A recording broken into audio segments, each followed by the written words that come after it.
welcome to another episode of Let's Talk Pokemon, the podcast where we talk anything and everything Pokemon. And boy, there's a lot of news to cover, all from Pokemon Go. It's always Pokemon Go that has like the most news out of everything over the last several months. It seems like there's still not a lot of going on in all the other video game stuff. You know, it's the kind of the calm before the storm for the TCG, as we're kind of a couple months away from the Chilling Reign set. So, you know, I don't know what's going on with the news. I mean, I mentioned in the last episode that we should be kind of having more because of the 25th anniversary, but, you know, it's Pokemon's got a plan, I'm sure. Pokemon will do their thing. We'll just leave it at that, and we'll get into some of the topics here, because I definitely want to kind of start talking about a video game sealed collection that I've been on a journey on so far. Very slow journey. It's a very slow process happening, but I'll get to that more later, and some of the things that kind of concerns me as I'm looking more and more into those. But first of all, how was your Snivy Community Day? Because that happened last week. I gotta say, Snivy has probably I don't want to say it's one of the best looking shinies, but it is very good. Like, I don't know about the color scheme to it, the blue and the green. Just is it like, it's not necessarily darker, but it just has a more natural tone to it. And I don't know. I very, very much like the shiny. I think I got maybe 4 or 5 shinies. So definitely enough to get at least the Snivy, Servine, and Superior for my live decks. But yeah, overall it was good. It was fun. The 3 times catch Stardust, I guess, is good for those of you that need it for the, PvP and trades, I guess you use Stardust for, and just just upgrading, not upgrading, but like powering up your Pokemon. So yeah, it was a lot of fun. I'm looking forward to the next one. They haven't announced it yet up to this point. I am recording this a little bit later than I usually do, and I was hoping for maybe a new announcement for the next community, but I haven't seen it yet. So, you know, hopefully within this week, because we are only a couple weeks away until we hit the month of May. All right, now there are other things happening too. The Spring into Spring event is started to kind of make its way about with some new challenges and stuff like that. There is the 2 times catch Stardust raid bonus event that's going on, which actually has been completed at the time of recording this. So up, I think, for like 36 more days. No, it's like, I think, another month that we have the Stardust bonus, which is nice. Again, they're really focusing on Stardust this time around. I'm not sure if there's any particular reason as to why, because I would assume, well, I guess if they did XP, right, then everyone would be taking advantage of that, and then everyone would be kind of getting to that level 40 or even level 50 progress even faster. Doesn't sound like it'd be a bad thing, but I guess, you know, in order for them to kind of make sure the game lasts longer, you know, they're just gonna keep it to themselves, I guess. But actually, checking on my Pokemon Go app, it's about 18 more hours until we get the 2 times 18 more hours until the 2 times catch Stardust ends. So I guess, I don't know when you're going to be listening to this, but hopefully it's still up for you to take advantage of. And yeah, so I wanted to talk about the Pokemon Mood statue. I got my mouse pad too. The mouse pad's fine. It's just like your standard mouse pad. Nothing like super exciting or you know, super wonderful about it. It's a standard mouse pad. It feels okay. It feels a little bit thinner than most mouse pads that I'm kind of used to having or seeing. So yeah, it's not like I'm going to be overworking it anyway. It's just going to stay there on my desk with a mouse on top of it. So I'm pretty sure it'll do the job. But I did want to talk about the Pokemon Mood statue, which, again, was priced at $15. It's not a Funko product, and it's actually fairly nice. There are little kind of inconsistencies with some of the paint here and there, but I mean, it's only really, I think, going to bother you if you just stare at it up close, like front and personal with it. Otherwise, if it's just sitting back, on a shelf or something, it's a nice little addition to, your collection of Pikachus or just statue collections or whatever your purpose is for getting it. I think it's worth it. $15 for a nice little Pikachu statue. definitely worth getting. Again, it is sold out on the Pokemon Center, and I don't, well, if I check on eBay, I'm not quite sure what I'll find. In fact, you know what? Let's just go ahead and do that now. I'll check on eBay for some of you guys so you can get an idea of what people are charging it for. So Pokemon Mood statue, let's see. Ooh, wow. Yeah, no, don't do this. A lot of the eBay listings that I'm looking at have it for like anywhere from $50 to almost $70. And now some of them include free shipping. Some of them charge you from like $5 to $9 for shipping. That is pretty crazy. I don't think that justifies the price. Like, I would not select that. And the thing is, I'm looking at the sold listings. I'm not even looking at what's listed right now for sale. That's pretty intense. Like, I'm not sure who would want to buy that for that price. I mean, it was a $15 product, and to sell it for what, four times the amount? Don't do this, guys. Like, this is the reason why resellers in general, including scalpers, right? Because I want to make that clear, because I know I keep using the word scalpers a lot, but yes, there are scalpers who intentionally try to corner the market and just like spike the price so high just to make some easy money because they think people are that desperate to pay for it. There are some people that would resell things. I don't know if maybe these listings are all scalpers, if we can call them scalpers per se. Like, there's a listing here for like $30. One sold for $30. I think that's fine. Sure, double the price. I think that's what I had said before, and that was for free shipping. But all these other ones for $60, $75, I guess I will call them scalpers, because that is just ridiculous to even justify that amount. Don't buy into that. Just try your luck at some future Pikachu Mood statues. The painting on it is a little sloppy, just a little bit, not noticeable from afar, but just be careful with your money. Don't go into the hype of like you think you have to have it and that's why it's spiking so much price, like it's so popular, it's that great. No, I think that mentality is the reason why these listings are being sold at such a high price. So just be mindful about how much money you're spending on these kind of products. All right, now as far as anything else, we'll get to some of the Pokemon Center stuff, because there's an interesting update on the Pokemon Center that I was very much surprised to see, but glad that it is happening. I guess the only minor thing I can get out of the way too really quick while we're covering news is that the Pokemon Company have announced that there's a new update coming to Pokemon Home in June. All we know so far is that the update is going to end support for the app with the following operating systems and devices: Android 5, iOS 9, 10, and 11, and then iPhone 5S and iPhone 6. So just be wary on that. If you are using Pokemon Home and you have any of those operating systems or devices, you need to either update your phone or, just in general, update your phone, whether that means updating the iOS or updating to a brand new, more recent model phone altogether.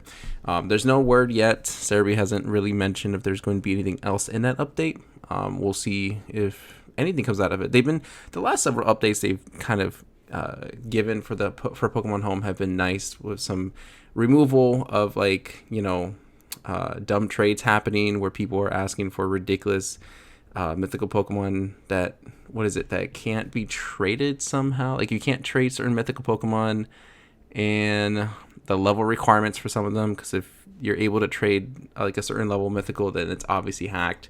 Yeah, there was a lot of craziness going on with that. So hopefully with this one, there'll be more, kind of quality of life updates with it, rather than just kind of ending support for these operating systems and devices. When it comes to the Pokemon TCG, we are getting a lot more cards being revealed from the Japanese sets Jet Black Spirit and Silver Lance.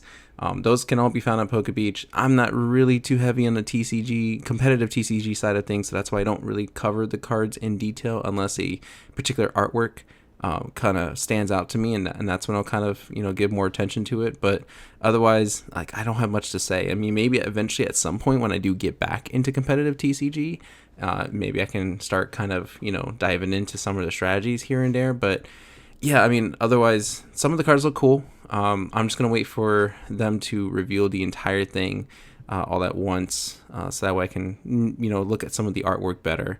And get that way we can talk a little bit about what's going to come in our Chilling Reign set. We know that the Calyrex riders are going to come in, and then there's actually a nice Volcanion V, and there's a Blissey. Okay, there's a Blissey V that was also revealed too. So we'll take a look at those when the time comes. But like I said, for now you can just check them all out on Poke Beach if you really want to. And nothing going on in Pokemon Sword and Shield. Nothing going on in Pokemon Cafe other than another repeat event. And then nothing yet from Pokemon Unite. No news. In Pokemon Masters, though, we did get a couple of updates. There is a training rally that was going on for a little while. I think it ended a couple days ago for getting double, not necessarily double. I think it was like a 50% increase in rewards for like training stuff, or like manuals and not bottle caps. What is it? The juices and the tomes to increase to unlock level caps and things like that, and to level up. So that rally was there for a little while. We have Iris in Champion Stadium, although by the time this episode gets up, it'll either be Sunday, which Iris is still in there, or it'll be Monday, which I think it alternates back to Alder. And then what we do have, the main event that's going on right now, is the Trials on the Isle story event. This is the one that's featuring Elio and Celine and their partners, which Elio has Poplio and Celine has Rowlet. And so you can get those from the Fair Scouts, which I've not with any pride spent money on gems to try to get these sync pairs. I got my Rowlet, but yet I have not gotten the Poplio, which I really do want. So I may end up coughing up more gems, unfortunately, for that one. This is strange. Like I would have thought maybe they would have done the same thing they did for Lysander and Sycamore, where they gave you one of those pairs. Right? Like, those were legendary Pokemon, and they were gracious enough to give you one of them and just scout for the other one. These are standard sync pairs.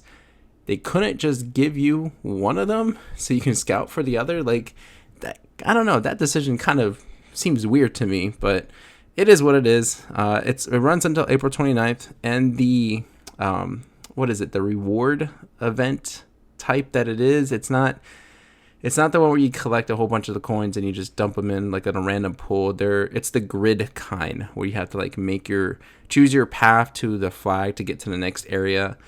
So it's kind of tedious. That one I'm not a huge fan of. I don't know if they've ever done a poll for which type that players like, because that grid one is just my least favorite one. I'm just not a fan of having to choose like the path, because some paths seem longer than others, and sometimes the extra rewards that you do want to get are on the opposite end, or just in general a different direction than where you're supposed to go to enter the new area. And it's just, I don't know, it's just a little bit of a nuisance, and I hope they kind of stray away from that one. But yeah, if you like the Alola sync pairs, check them out. Like I said, Elio has Poplio, Celine has Rowlet, which means we don't have Litten yet. So I'm curious who's going to get Litten in all of this. Do we have How? We have How, which is your rival. I don't know who they would give Litten to. I don't know if they put any thought into that. But yeah, I guess we will find out and see eventually. If anything, would they give it to Kukui if he has a Cygnus suit? Because Kukui had a...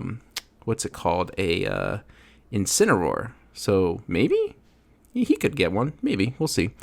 All right. Other than that, that's it for everything up until Pokemon Go. Like, Pokemon Go, as I already said, has a lot of stuff going on. Three major events that is about to begin here shortly. So we'll cover those. We'll go into some Pokemon Center talk, and then I want to go into my main topic of discussion for today. So in Pokemon Go, a new event has started in parts of the world. This event, running in Turkey, Morocco, Lebanon, and more, has summer-style Pikachu spawn in greater numbers. And this runs until May 12th, which is pretty long for an event. I hope it's not like in greater numbers in the sense that it's just like the majority of spawns, because that would just seem kind of annoying. I would hope that they just change it to where maybe it's just more commonly spawning, kind of like, the Rattata of Pokemon Go. Well, I don't know. That's a little bit weird that it says in greater numbers. I wonder if there's just like nests of summer-style Pikachus all over the place. But again, that's only in Turkey, Morocco, Lebanon, and several other places. I don't think US was not on the list. All right, Niantic have announced also the first Pokemon Go Friendship Day. This runs on April 24th and features increased spawns of grass-type Pokemon. It contains a collection challenge that gives 100,000 XP, a global challenge with hourly challenges that will run to earn 20,000 XP. There's an increased chance of lucky Pokemon when trading with a friend. Trade distance is increased to 40 kilometers during the event. Incense and lore modules will last 3 hours, and there will be a 3 times catch experience during the event. For 3 hours, super short. I mean, the XP stuff sounds great. It's just a super short event. And I guess the 100,000 XP is worth going for, especially if you're trying to level up to level 40 for the Mew quest. Definitely something to take advantage of. But other than that, I don't see much of an appeal. I mean, it's just like a nice little bonus thing, like almost kind of community style, kind of in a way. So yeah, there's that to look forward to. Again, it's on April 24th. And then the next Pokemon Go event. This event is the Sustainability Week event and features an increase in spawns Pokemon such as Grimer and Trubbish, and adds Binacle and Shiny Trubbish into the game. It runs from April 20th to April 25th. The event features increased spawns of Grimer, Drillbur, Trubbish, and more. The following Pokemon will appear in 5K eggs: Diglett, Tangela, Goldeen, Badoo, Cherubi, Finian, and Drillbur. Vileplume, Alolan Executor, Trubbish, Binacle, and more will be in raids. There will be field research to get Cottony, Chespin, Binacle, and more. There will also be a special time research. All players will get a free t-shirt in the in-game shop. And there will be special rewards achieved by doing in-life tasks for Niantic's sustainability campaign, which include reporting picking up trash, planting trees, and helping out local causes. The rewards will run from April 25th from 10 a.m. to 8 p.m. local time. And I'm not sure what exactly that means, the in-life tasks. Like, I don't know if they're like something that you have to go out. Like, I would assume there's something you have to go out and do, but would you just take a picture and send it to Niantic? Like, tweet it out or something? Like, does that count? But for Tier 1, it says 2,500 activations and more 5-star raids, I guess, as a reward. For Tier 2, which is 5,000 activations, a free bundle with 3 remote raid passes will also be available. And then for Tier 3, which is 10,000 activations, 2 times catch experience bonus, which is good.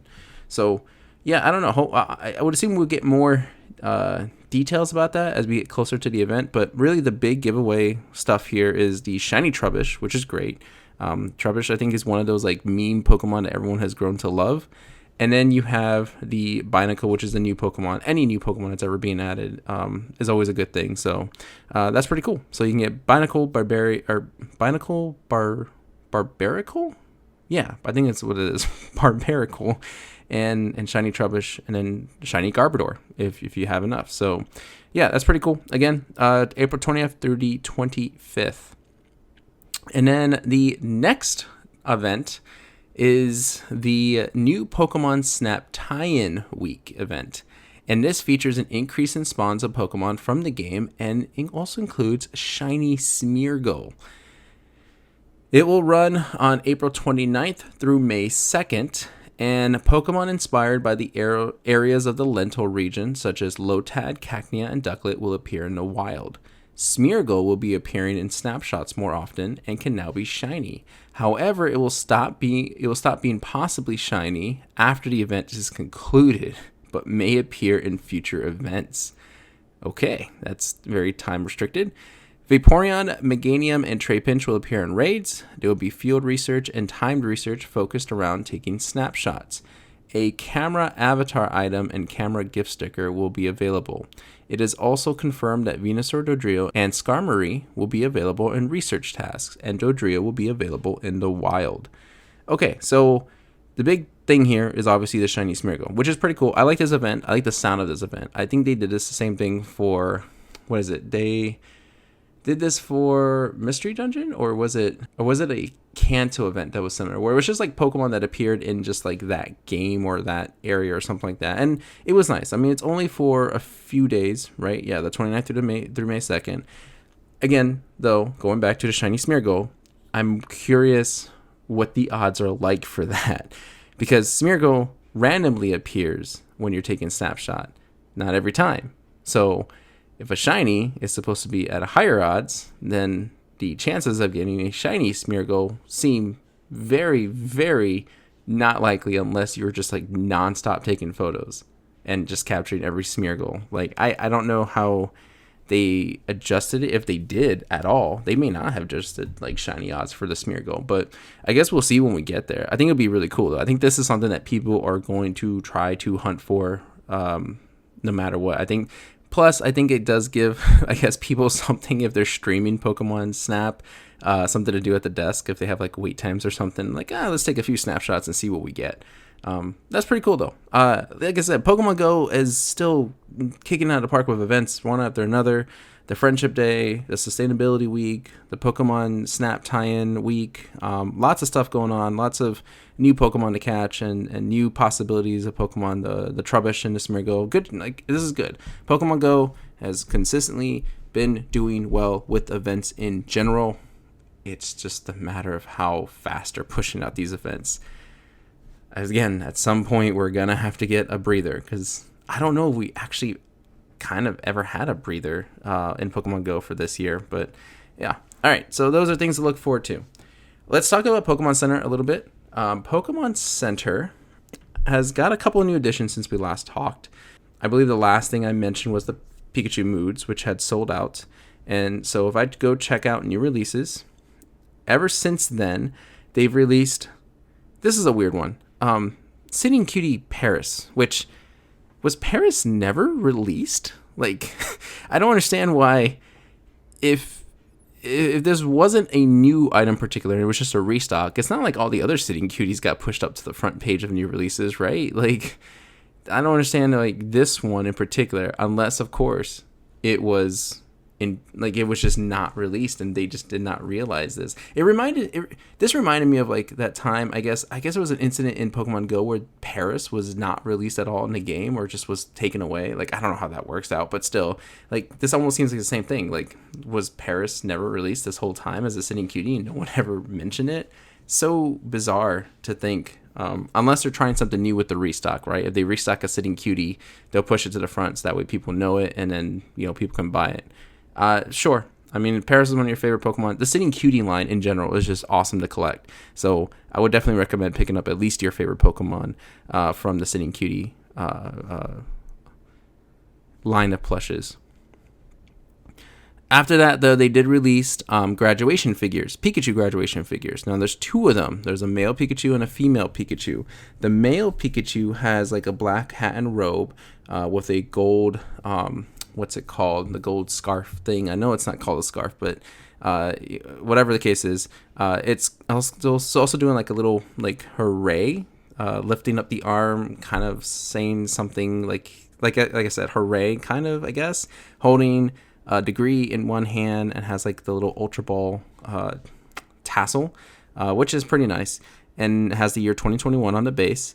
And then the other one, the female Pikachu, is wearing blue hat and robe, holding the degree, has like a scarf, also a gold scarf around it, and is just like happy, smiling with a hand to the cheek. And the tassel is actually a Master Ball, which is actually pretty cool. So if you're looking for a gift for a Pokemon fan who just graduated or is graduating with any of that stuff, a degree, or maybe even just high school, really, I think these are cool gifts to give them. Definitely worth checking out. They're $20 a piece.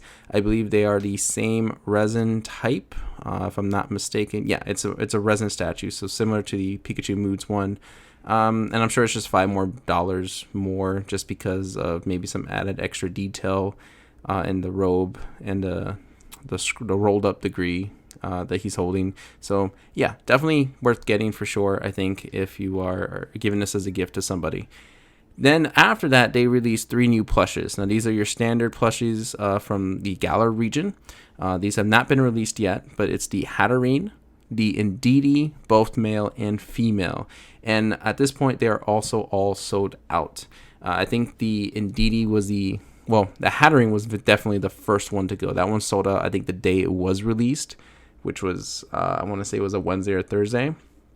But the Indeedees took a little bit of time for them to be completely out of stock. So if you want these, again, you're going to have to probably go eBay prices, although they're $17 each. Well, the Indeedees are $17, so please don't pay more than double for them. And the Hatterene is actually $32, so definitely don't pay more than like $50, I would say, for that. Unless, I mean, even if they're your favorite Pokemon of all time, I don't know if paying double the price is justifiable. Like, I really want a Blastoise VMAX Battle Box. I have yet to get that product, but I only see listings from everywhere else, like on these third-party sites and everything, for like $40 to $60. I don't want to pay more than $30 for this. I don't know if that's just a poor judgment call on me, but if it's a $25 product, I don't want to pay more than $30 for it, especially if it's something I should be able to find in store. These, I get, you can't find them in store, so paying more for it because of that demand, sure, I can see why you maybe want to pay $25 for Indeedee, $30 at the most, but don't go beyond that. Just, again, don't give into scalper pricing. So those are all the new stuff. Nothing else has been added, so it's kind of like a slow week for Pokemon Center, although I would say that the blister packs actually were restocked at one point. I was just randomly checking on it, and then it was available for me to purchase. And then I think the next day it was out of stock already. So it was already bought up, all the quantities for it. So just kind of keep checking back on those cards every now and then. And you can definitely do so now more than ever, because here we go. The new thing that has been changed about Pokemon Center, they have now added sold out labels on the products. So if you go on to Pokemon Center and just immediately go to new releases, I think if you go anywhere really, you're probably definitely going to see it immediately on the front page. But if the product is no longer in stock, it has a black label with white text saying sold out immediately on that image. So you can quickly just scroll through the listings and see which ones you can still order and which ones you can't, which I think is a great addition to the site. Like, this is one of those quality of life updates that this definitely needed. Now, what I will say that I feel like if they truly have no intent to restock a product, right? Once it's sold out, it's gone, no more, doesn't exist, then they should remove it from the Pokemon Center website. So for example, again, this is just assuming Plasma Freeze booster box. I think it's Plasma Freeze. One of the Plasma TCG sets is on there. Like, the booster box is listed for like 143 something, and it says sold out. But that's a very old TCG set. I don't think they're ever going to restock a booster box of Plasma Freeze. So my thing is, why don't you just completely remove it from the site altogether? Why leave it there to say sold out when there is just no intent to restock? And maybe this is just like very small-minded thinking about how a online shopping center website works. Like, I don't know if like you leave it there because of reviews, because I think it had a couple reviews on it. So maybe you want to check in on what people say about the product. But again, you wouldn't really necessarily go for it unless it was like directly targeted, right? Like you knew what you were going to get regardless of what the review said. So I don't know why they would still keep, yeah, that's the question, right? Why is it that they still would keep listings on Pokemon Center, claim it as sold out when they have possibly no intent to restock that item? I don't know. But I think that's just something that I'm curious if people would like that as opposed to just saying it's just sold out. But for new release stuff, this is good, right? You go on there instead of clicking on it, risking, whatever to lose your spot on a product page or something. You can just say, oh, it's just sold out, not even worth looking into. So good on Pokemon Center for this kind of update. I hope this is a sign that they have like a checklist of things that they want to update the site with, and hopefully we'll get the things that we have mentioned before. Better. I have mentioned better customer service. I would like better packaging for when they ship stuff out to us. Like my mouse pad, like I get mouse pad is very flexible. What is it like what harm can come to a mouse pad? This is minor, but when it was shipped to me and I got it out of the box, it was bent. Like was it? I guess a side of it was bent upward, and there was a crease in the packaging. Like there's like a cardboard backing to it, and so there was a crease in that. And luckily, it wasn't like a notebook or paper or something like that, because then that would have a crease. It's a mouse pad, so no damage there. But just in general, it's like just lay it flat. Like just do something to keep it steady. I don't know. I don't know. Maybe you just think I'm too picky on it, but just because of my previous experiences with all the stuff I've been ordering from Pokemon Center and the way just been packaging stuff with a couple of things that I've already gotten that were damaged, like I just kind of want them to really just double check everything and just make sure they're taking their time with the packaging, that everything's packaged well, not just put a thing of bubble padding and call it a day. But yeah, so anyway, sold out labels. It's great. It's good. Let's hopefully see some more stuff coming out of Pokemon Center. Okay, now that we're done with all the news, let me go ahead and start talking about a topic that is going to be recurring in this podcast. I'm going to be giving updates along the way when I hit kind of big milestones. But I think I have mentioned this once or twice on this podcast before, but I am venturing on a quest to collect sealed Pokemon games. So I initially was just thinking mainline games, but because I managed to jump on what I thought were decent deals on spin-off games, I decided to do that as well. So for example, my very first sealed game purchase was Detective Pikachu. I bought it for $30, and then I bought Pokemon Rumble World for, I think around the same price, like $25 or $30 as well. And I went ahead and bought Pokemon Ultra Sun and Ultra Moon sealed copies. I think I got those for a fairly decent price. And what is it? Because my mentality is just start with the most recent stuff, right? But I mean, besides the Detective Pikachu and Rebel World, but I was thinking, start with the most recent stuff. Those will be easier to get. They might be more on sale throughout, as time goes on, and it'd just be easier. Some of the older stuff, obviously, well, we'll get there in more detail, but they're a little bit harder to obtain both financially and just quantity-wise, just a little bit more difficult. So what else do I have? I have a sealed copy of the Pokemon Shield with the expansion, so I have that case there. I got a sealed copy of Pokemon Shield, and I'm trying to think if that's it for right now. I think that is, but and a sealed copy of Pokemon Sun. But here's my thing. For the most recent stuff, I'm not looking to pay like absurd prices. For any of that stuff, I don't think I paid anything above like MSRP, right? If I can find it at the store still and pay like the standard price, then why am I going to order it from somebody and spend an extra $5 on shipping? Like I'll just go to the store and buy it there. And I think that's what I did for Ultra Sun and Moon. Actually, that's where the problem starts to happen. So let me backtrack a little bit. If you're going to go sealed Pokemon video game collection, at least for Pokemon. Yeah, strictly just for Pokemon. By any means, I'm no expert on this. This is like a newbie trying to do this. I would just suggest to start with the most recent stuff and don't pay above MSRP. If you can find it, go to the stores first, find what you can at the stores, check weekly ads at Target and whatnot, look for the deals. I think for like Pokemon games around the 25th anniversary, they were like 25% off games. There was usually like a buy two, get one free deal at Target. So lots of stuff can happen for some of the most recent stuff.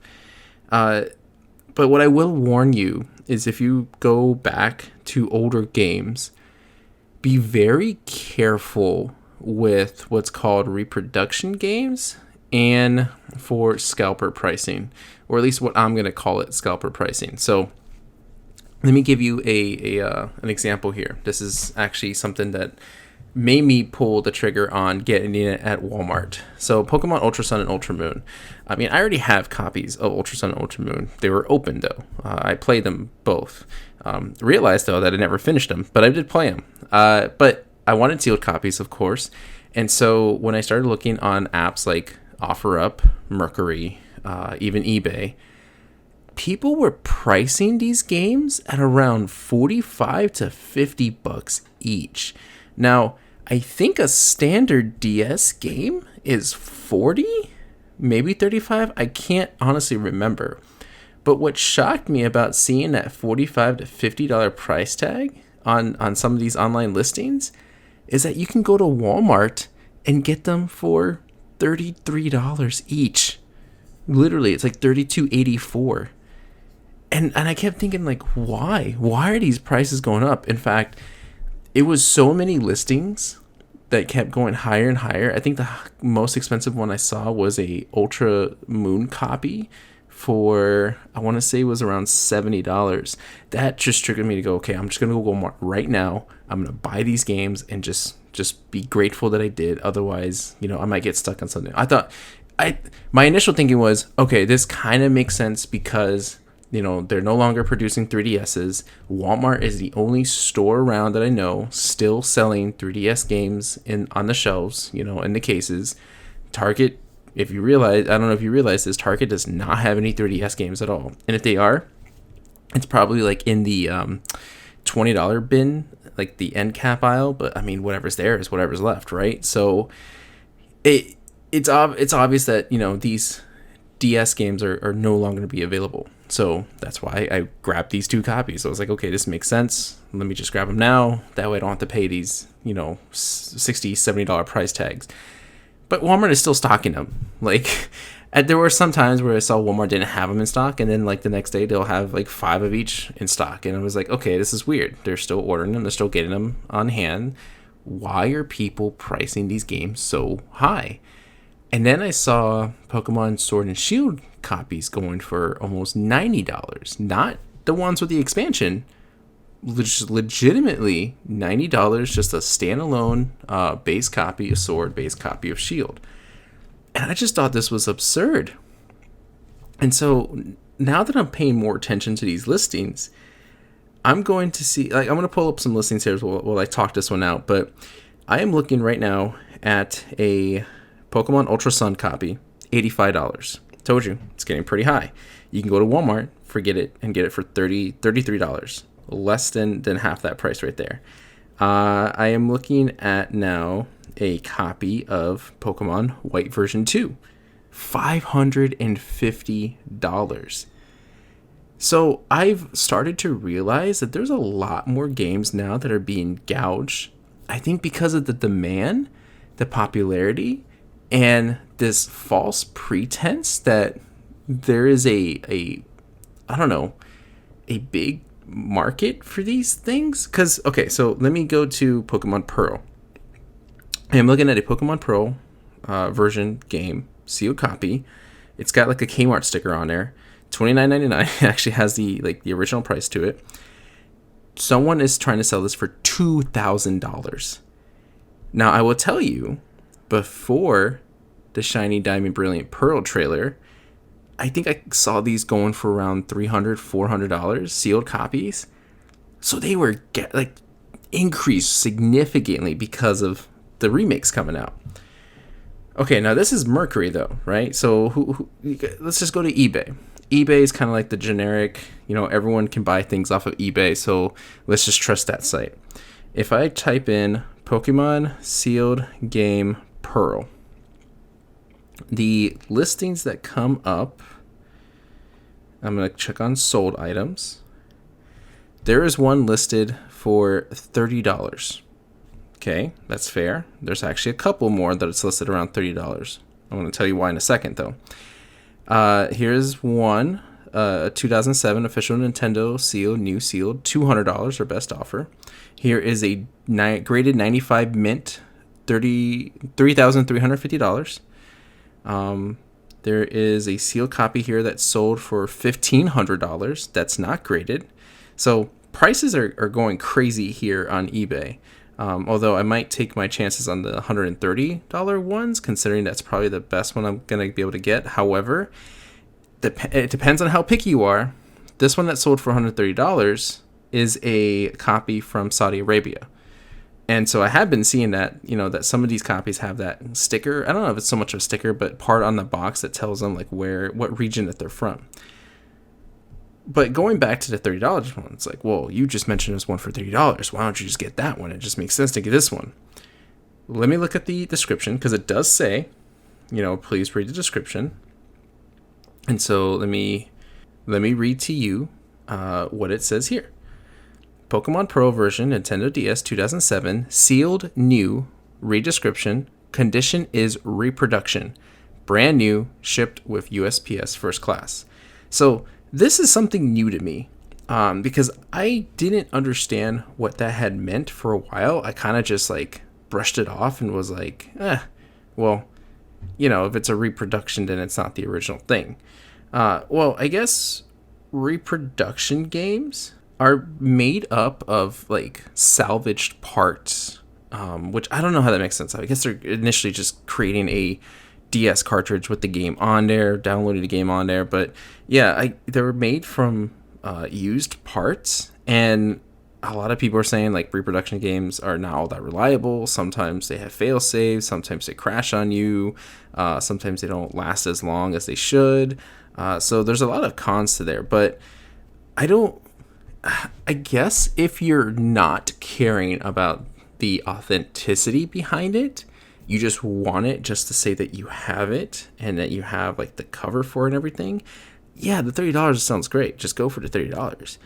But if you want the original thing, you have to pay quite a bit of money for it now. Like I said, there was one that sold for like $200, and then there was one on Mercury for $2,000. So the prices are gonna go crazy over these games. And it's hard to find actually a US copy too. Like if I'm looking on eBay right now, a lot of the sold listings that are kind of like around the $100, $200 mark are from different regions. Here is a US sold one, US region one for $770. That's a sold listing, $770, $770. Yeah, it's kind of crazy how inconsistent this market is, kind of. And I don't know what to believe anymore, because there are some pictures that have like this Nintendo strip around the game. And the initial thinking, right, is that, hey, this is a official Nintendo product. It's got the Nintendo seal. But a lot of the reproduction games have that Nintendo sticker around there too. So, unless you're opening this thing and testing it out, you're not going to really know if it's a reproduction game unless someone explicitly told you this. So there's a lot of concern for this, and it makes me kind of hesitant to continue on with my video game sealed collection. Now I'm going to try to just focus on the most recent stuff, because at least that I know I can find in stores, or at least I know that's like easy to kind of, just get a hold of in general. But when it comes to the older stuff, I'm very worried if I'm going to come into reproduction, because for me, authenticity is like a big deal. Like I do want the like original, at least factory sealed kind, but I'm going to have to trust the seller on this one, because they're the ones that are going to tell me, hey, like this is the real deal. No lies here. This is no reproduction. Like I'm not going to be opening these up to tell the difference. So yeah. If I look up something else though, like let's say Pokemon Rumble World. Now, I paid $30 for that on Mercury. As of right now, and I'm going to go to the sold listings, $40. So it's gone up a bit. A sealed copy sold for $40. This one sold for $35 with $5 shipping. So about $40 is the price for it. Mystery Dungeon has also been kind of going up in price as well. What was another one that I just kind of was looking at? On Mercury, there's a lot of people selling their original like games that I guess they no longer want. Like, for instance, there was a Game Boy Advance Mystery Dungeon Red version that sold for $60. And if I go on eBay for that, let's see, Pokemon Mystery Dungeon Red version. Let's see here. There's a lot of used copies. Oh, this just crossed my eye. I'm sorry. A factory sealed graded A++ 9.2 mint factory Pokemon Fire Red version. Someone is trying to sell it for $55,000. That's crazy. Anyway, so a sealed copy of Pokemon Mystery Dungeon Red version. Actually, I'm not seeing anything on eBay. Let me see if I can go to sold listings and then that brings up anything. No, not even sold listings. So that's even a rarer item. There's some used copies going for about $30. But if I'm going for a sealed collection, here's one, I think. No, that's a used copy that went for $100. So I can only imagine a sealed copy goes for quite a bit. Oh, here we go. Here's one for $165. Yeah, so it's an expensive market. Not so much for spin-offs, but mainline. Like, especially if we're going back and thinking like what Pokemon Red, Blue, Yellow. Yeah, I put myself in quite a pickle there. So that's why I'm focusing on some of the more recent stuff and then working my way backwards. If any of you have any of the games still sealed, it's the original authentic thing, hit me up, and maybe we can talk a deal out. But I would like to have at the very least all the mainline games sealed, just for collector's sake, and to make like a cool like display out of them. I think that would be really awesome. And if you're gonna go into that, just be very careful. Just take the time to read those descriptions, because they are going to be everything. If the authenticity behind it matters to you, you're gonna have to pay attention to every single detail that they post. And just double check all your online markets. Double check Walmart, Target, Amazon, Best Buy, even OfferUp, Mercury, even Facebook, and just cross-reference everything and just make sure you're not paying some sort of high ridiculous price, right? I mean, like I said, the Ultra Sun copy I just saw, $85. That is not justifiable at all. Go to Walmart, pay for $33, and that's it, and have it set on the shelf somewhere. So just be careful when you're going about that. I'm going to continue to give updates about my sealed collection if I embark on anything. I think the most recent thing that I got was the Pokemon Shield with the expansion. That case, I think was actually, I paid a good deal on that one. I got it for about $50, close to 60. Yeah. So someone on eBay was selling it for just much cheaper price. They probably had a high amount of stock in it for some reason. So. And it checks out. Everything seems legit about it, so I was pretty happy with that purchase. So, yeah, that's what I wanted to bring up and kind of bring some concerns about it. I hope that any of you out there that are selling these things, please be as detailed as possible and take as many pictures as possible. Even if there's like a dent, a little opening in the plastic or something like that, just let the buyer know for sure. And I mean, I think that's just good quality customer service, right? And that's going to build rapport with your customer database, and just I think they'll come back and continue to shop from you if you're going to be that transparent with them. So yeah, I'm excited for this collection though. It's going to be a slow but well worth it collection once I get everything at the end. Hopefully the prices don't spike up any higher than they have to. X and Y copies I think were selling for under $100 before the whole card craze happened, and now they're going for about $200 for a sealed copy. So I got to start kind of buying these things sooner rather than later, but I don't want to be forced into those purchases. So we'll see what happens as we go further along on this quest. All right. thanks for giving me the time to talk about that. Let's get on to, of course, the last segment of the podcast, the Pokedex Trivia, where I read to you a Pokedex entry from any one of the games that this Pokemon appeared in. It's a mystery Pokemon for this episode. I will not tell you which game the Pokedex entry is from. I will give you very few clues to determine who the Pokemon is. Probably got like about 30 seconds up to a minute to kind of guess in your head what you think the answer is going to be, and then I'll reveal it, and we'll talk about a little bit about the trivia behind it, if there is any trivia behind it. So without further ado, here we go. The Pokedex entry for this mystery Pokemon today is: made from soil, the shell on its back hardens when it drinks water. It lives along lakes. Okay, shell lives along lakes. I think that narrows it down to some Pokemon. Let's see, I can tell you it's a monotype. I can tell you that it has a stage 2 evolution, so there's 3 Pokemon in total when it comes to this. I can tell you that the shiny is sort of like a turquoise color in a way. It's got the ability Overgrow. This was once a Community Day Pokemon. There's not much other hints I can give you without kind of giving away the Pokemon. So go ahead and start locking in an answer now, because I think we're just going to go ahead and reveal what this Pokemon is. I'll read the entry to you one last time. Made from soil, the shell on its back hardens when it drinks water. It lives along lakes. All right, lock in your guess. Here we go. It is none other than Pokemon number 387, Turtwig. Turtwig is our mystery Pokemon of the episode. And I gotta say, the shiny is actually kind of nice. Now that I'm taking like a second look at it, it's not that bad.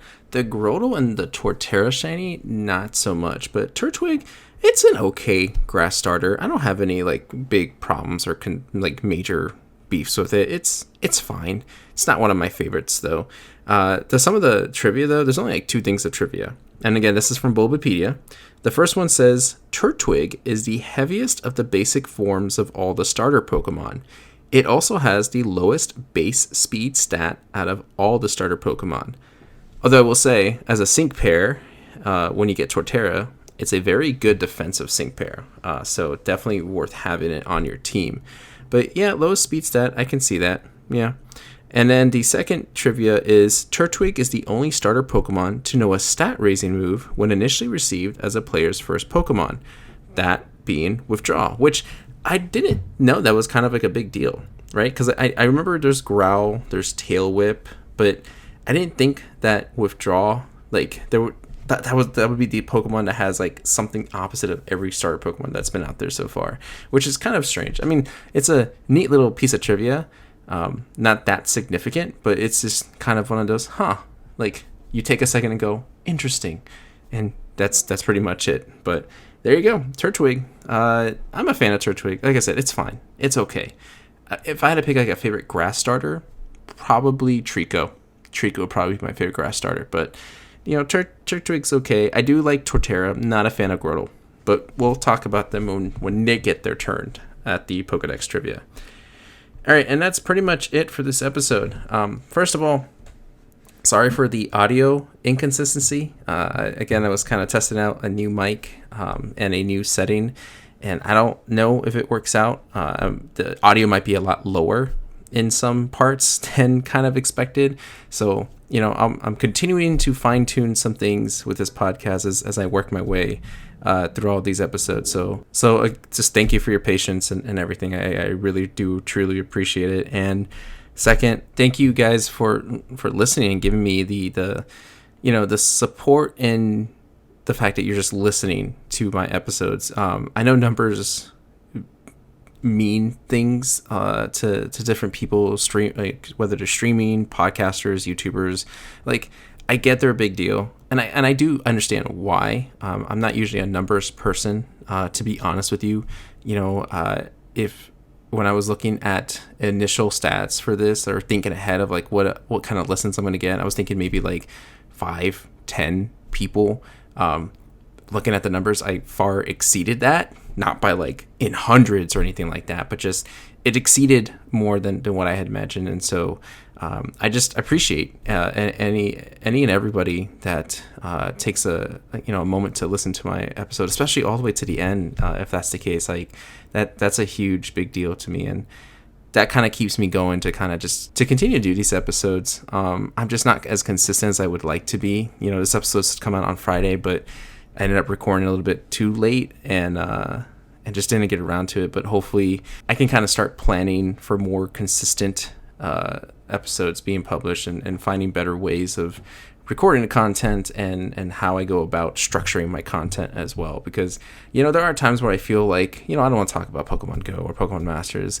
I'm pretty sure it does come off pretty easy that it's like, hey, you don't seem too excited about this event. And it's true, because I think deep down inside, like, I don't want to just copy anybody else. And so I'm still trying to find like my niche, or I guess my contribution to the Pokemon world. And I don't want it just to be me complaining about everything Pokemon. Like, I felt like my TCG rant was enough, and maybe there's just things I just rather give my strong opinions to. So, that's why I kind of saved the last half of my episode now for things that I do want to bring up, things I do want to kind of start talking about, like today with my sealed video game collection and bringing up some of those concerns. Those are things I want to continue doing, and hopefully I can find a better structure to kind of go about these episodes while still giving you guys the news and still giving myself enough time to kind of discuss a topic I just want to talk about, but also anything that you guys want to talk about. Seriously, like if there's anything that you want to, throw my way, that you want me to mention, give my opinion to, give awareness to, feel free to hit me up. Not promising that I'm going to use it, but just, I'm going to be open-minded about a lot of your suggestions. So with that being said, if you want to reach out to me, you can follow me on Twitter or Instagram at SpartanStrike07, or you can email me at SpartanStrike07@gmail.com. All that stuff will be down in the show notes, of course. And yeah, that's it. Thank you again. And I can't wait till next week so we can continue talking about anything and everything Pokemon.